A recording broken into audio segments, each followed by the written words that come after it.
Pertama, kita harus bisa menyadari dulu apa yang mau kita sembuhkan, Habib. Karena kalau kita lagi stres, ada luka batin yang kita nggak sadari.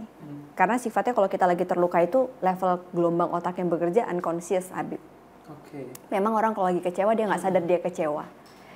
Kenapa butuh kesadaran diri yang baik atau mental yang baik, sehat? Kalau dia nggak sadar dia lagi kecewa, dia akan mengecewakan orang lain.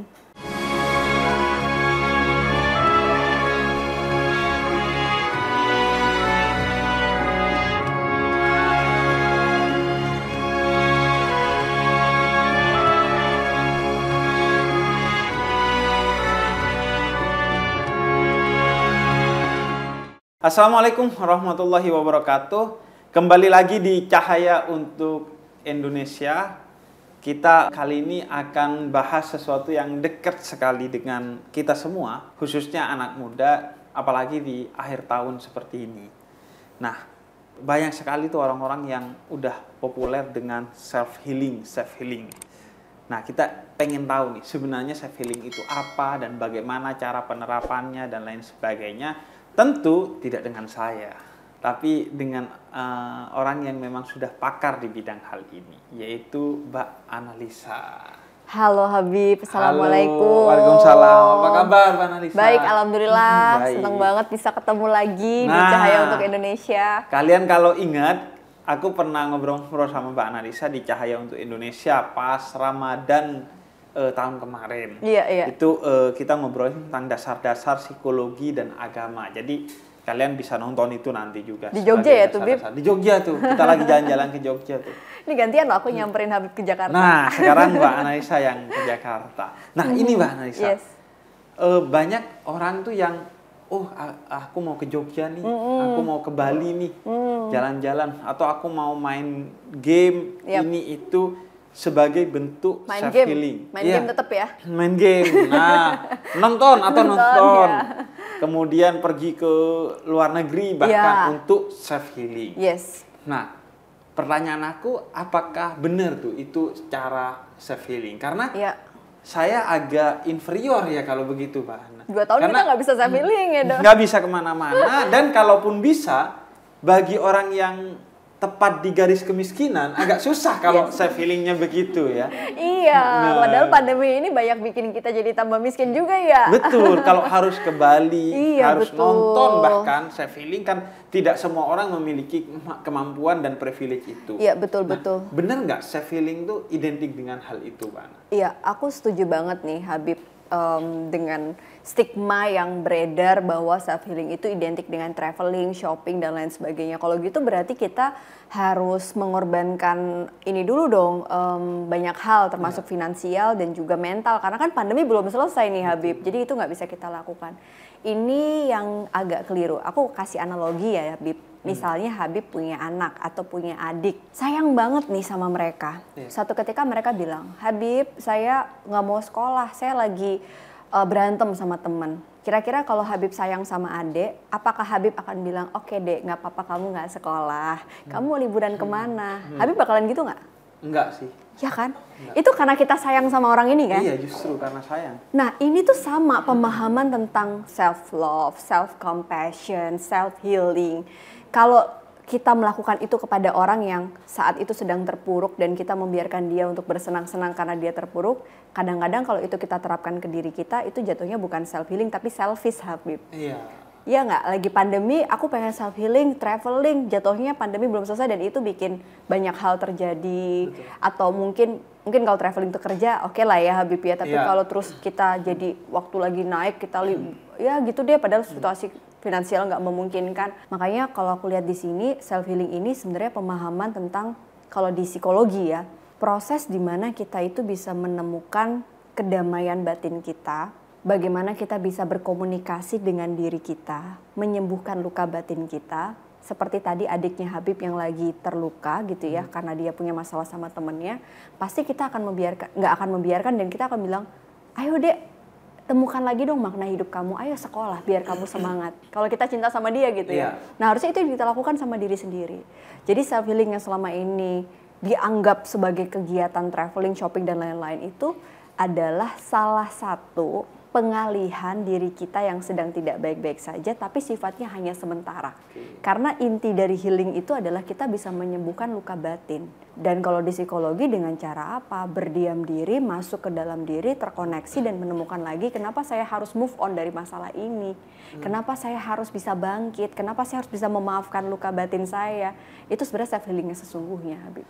Oke, iya. Berarti itu mungkin saja itu bisa jadi sebagai salah satu pengalihan sementara iya. gitu. Tapi kalau enggak, itu bisa jadi justru memperburuk keadaan ya Bang. Kalau situasinya nggak memungkinkan, misalnya secara finansial memang lagi nggak possible untuk shopping. Iya. Yang ada bukannya self healing, tapi yang ada kita bikin satu masalah baru yang bikin kita pusing. Betul, nggak self healing malah self pusing. Iya. Gitu. Karena misalnya kita pusing. punya masalah di kantor nih, kemudian malamnya ya udah dah jalan-jalan aja malamnya dia sampai menjelang subuh misalnya kan tren misalnya di Jakarta seperti itu. Kemudian subuhnya baru tidur. Yep. Akhirnya paginya makin berantakan betul. urusan kantor kita sehingga ya nambah masalah justru. Bener banget. Paling nggak minimal akhirnya nunda masalah doang. Yes. Nggak menyelesaikan masalah. Nggak menyelesaikan masalah. Nah, kita diajarkan kan dalam Islam untuk fas'alu ahlan dzikir in kuntum la ta'lamun. Kalau nggak tahu tuh jangan sok tahu tapi tanya ke yang tahu. Iya. Nah, kebetulan sekarang ada Mbak Analisa yang memang expert di bidang psikologi. Nah, self healing itu yang benar itu jadi ngapain aja nih Mbak Analisa? Ya, pertama kita harus bisa menyadari dulu apa yang mau kita sembuhkan, Habib. Karena biasanya yang disembuhkan ini kan sesuatu yang tidak terlihat. Beda sama kalau kita punya keluhan fisik. Dokter, saya tuh pusing. Di mana pusingnya? Di sini, kepala, di perut. Kita bisa periksa nih. Tapi kalau saya lagi merasa terluka nih batin saya. Batin itu kayak apa sih? Itu kan intangible banget ya. Pikiran, perasaan, itu sangat tidak terlihat. Sehingga tips yang paling pertama kita lakukan adalah kita harus menyadari dulu apa yang membuat kita terluka nih Habib. Mengartikulasikannya. Ibaratnya kalau kita belum sadar, belum aware dengan apa yang membuat kita terluka, di otak kita itu ada bagian yang merespon sebuah emosi dan ada insting mekanisme kita untuk tidak terluka. Kita tuh punya defense loh, jadi misalnya Habib lagi dikecewakan oleh situasi. Insting kita itu adalah, saya nggak mau kecewa. Ini tuh pasti saya gagal gara-gara dia deket deh sama orang ini, makanya saya nggak bisa ke situ. Kita tuh kayak berusaha mencari pembenaran atas kegagalan kita, bener nggak tuh? Denial gitu Habib. Kita menolak tuh. Kalau kita di fase itu, kita nggak akan bisa healing Habib. Saya sering banget ketemu klien, pasien yang 2 tahun ini membuat saya tuh jadi kangen banget praktek ya akhirnya.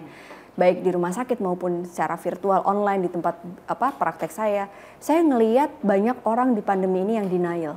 Jadi dia banyak menyalahkan situasi di luar kendalinya. Nah, tips yang bisa dilakukan apa? Mengartikulasikannya. Ada banyak cara. Yang pertama, bisa dengan bercerita, curhat ke teman, ke orang yang dia nyaman, siapapun. Bisa ke teman, bisa ke orang tua, pasangan, bisa ke psikolog gitu. Itu curhat. Terus ada juga yang Bana, aku tuh nggak bisa curhat. Aku tipenya introvert misalnya. Aku curhat itu malah bikin pusing. Oke, ditulis, journaling. Itu juga menjadi salah satu praktis tips gitu ya untuk kita bisa healing. Ditulis, ada orang yang nulis doang, habis nulis banyak perasaan dia ditutup, lega.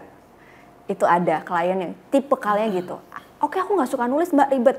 Ambil kertas, ambil gambar, ambil pewarna, terus gambar deh. Apapun yang kamu mau gambar. Habis itu ada namanya art terapi, kita bisa sobek-sobek kertas, kita bisa main kuas, kita bisa melatih sensori kita dengan memegang kertas itu. Bahkan ada klien yang lagi marah banget, saya minta buat menggambar emosi dia, terus dia ceritain, terus dia ambil kertas itu, dia genggam, dia remes kertas itu, terus dia teriak, lega gitu. Jadi variatif itu Habib. Kalau kayak yang sempat rame itu di TikTok, iya.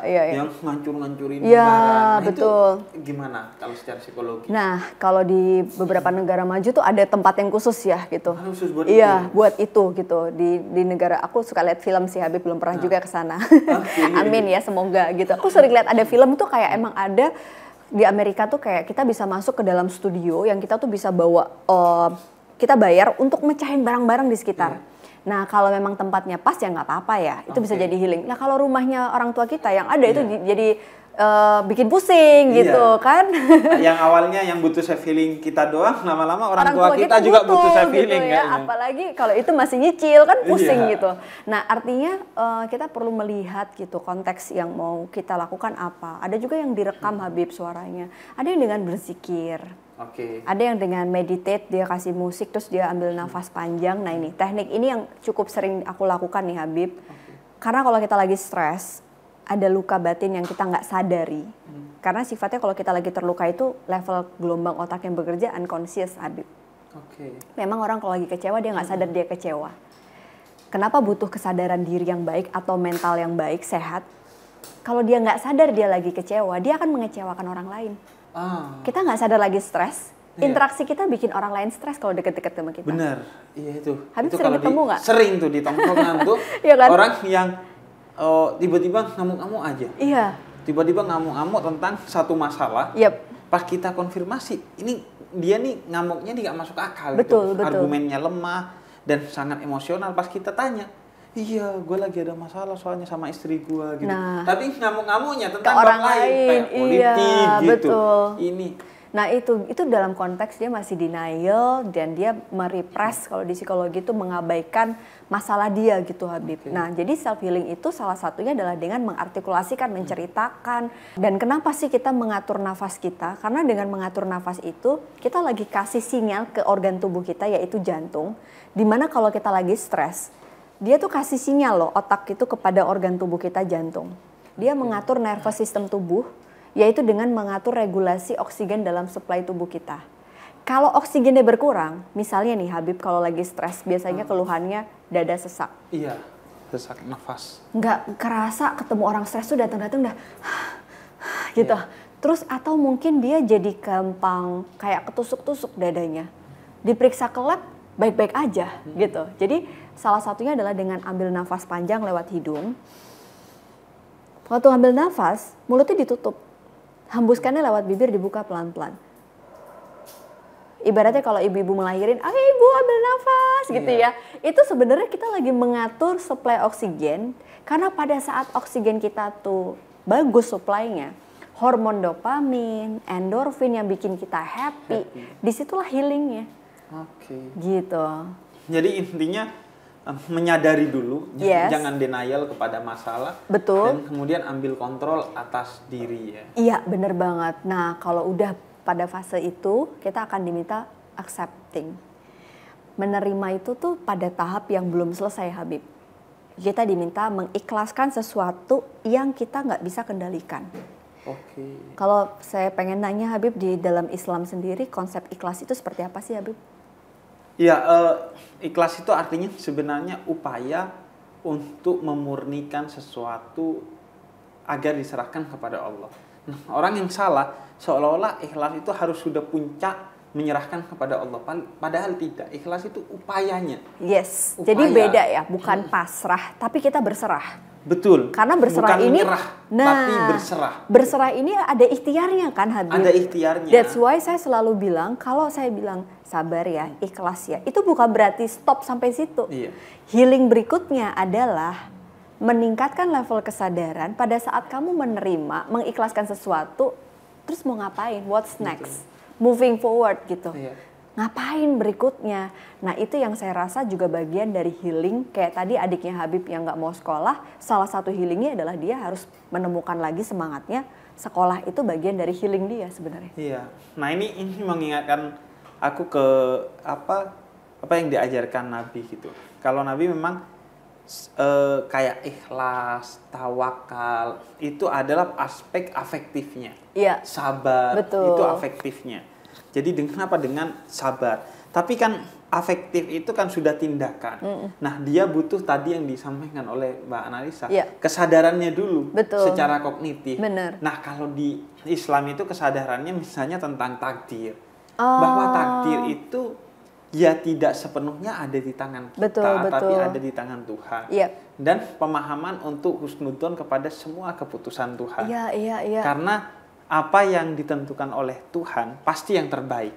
Makanya kata Sayyidina Ali, saya lebih senang kalau maunya Tuhan yang dijalankan kepada saya ketimbang apa yang saya minta melalui doa. Betul. Karena pasti kalau yang maunya Tuhan bagi saya itu yang terbaik untuk diri saya. Benar banget, Habib. Bahkan ada terapi-terapinya kalau dari Nabi. Misalnya dalam salah satu hadis Nabi bilang salah satu self healing itu adalah melihat yang hijau-hijau. Terus yang kedua itu kata Nabi melihat yang mengalir. Iya, pernah dengar juga saya. Nah itu kayak air mengalir. Itu terapeutik gitu. sebenarnya kan. Terapi. Bahkan kata Nabi kalau kamu dalam keadaan marah saat berdiri, duduklah. Iya. Kalau lagi duduk, berbaringlah. Iya. Jadi sebenarnya nggak melulu identik dengan bersenang-senang ya Habib ya. Tapi bagaimana kalau kita lihat nyambung nih Habib ke self healing tadi harfiahnya, bagaimana kita bisa kembali ke diri kita, mengendalikan diri kita pada saat kita sedang terluka, kita mencoba untuk meresponnya dengan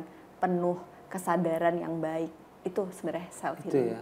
Oke, jadi mengendalikan diri lah pada dasarnya ya. Berproses untuk berdamai tadi Habib. Berproses. Berserah tapi nggak pasrah. Berserah tapi tidak berat pasrah. Ya, artinya gampang. Iya, tapi ketika dilakukan. Tapi tadi kan Mbak Ana sudah ngasih tips, salah satunya yaitu menarik nafas. Karena aku merasakan bahwa itu sangat membantu sih. Tapi sering kita lupa tuh untuk sekedar narik nafas. Narik nafas yang penuh dengan level mindfulness.